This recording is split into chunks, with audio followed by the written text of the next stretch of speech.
সেদিন কেন শেখ মুজিবুর রহমান সেদিন আলোচনার নামে বাংলাদেশের স্বাধীনতাকে দীর্ঘায়িত করেছিলেন।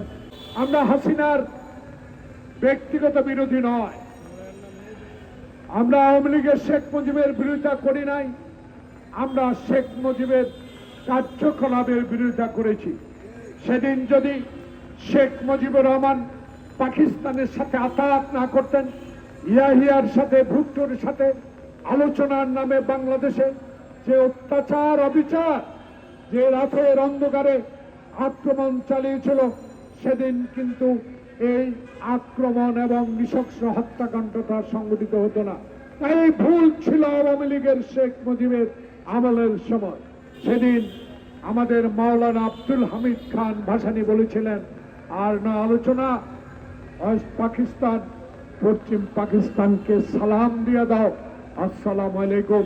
সেদিন কেন আসাম আব্দুর রব, আব্দুল কুদ্দুস মাখন, শাহজাহান সিরাজ যারা বাংলাদেশের স্বাধীনতা বটতলা থেকে ঘোষণা করেছিলেন, সেদিন কেন শেখ মুজিবুর রহমান সেদিন আলোচনার নামে বাংলাদেশের স্বাধীনতাকে দীর্ঘায়িত করেছিলেন? সেই 1971 সালে সেদিন সেনাবাহিনী পশ্চিম পাকিস্তানের আমাদের উপর ঝাঁপিয়ে পড়ার পর একজন মহান নেতা,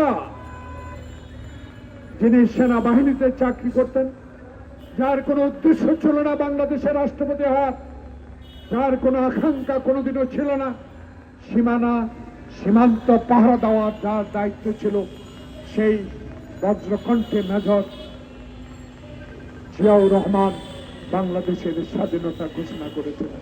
প্রিয় বন্ধুগণ, এই নামটি উচ্চারণ করতে সাহসের সহিত বলতে হয়, আমার বুকে অনেক সাহস আছে। সেদিন বিএনপি ছিল না, ছাত্রদল, যুবদল, সালামের ছিল না, সেদিন ছিল ছাত্রলীগ। সেদিন ছাত্র জনতা শেখ মুজিবের 32 নম্বর বাড়িতে আমরা একত্রিত হয়ে সেদিন বলেছিলাম, আর কেন দেরি, আর কেন বিলম্ব? কোনদিনও পশ্চিম পাকিস্তানের ভাইদেরকে বিশ্বাস করে যাবে না।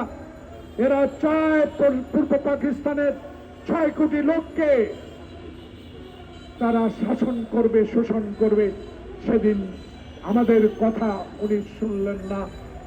সংখ্যাগরিষ্ঠতা পেয়েও সেদিন আলোচনার নামে বাংলাদেশের সেনাবাহিনী পূর্ব পাকিস্তানের সেনাবাহিনী আনার সুযোগ করে দিয়েছিলেন। সম্পূর্ণ দোষ ছিল তখন আওয়ামী লীগ শেখ মুজিবের।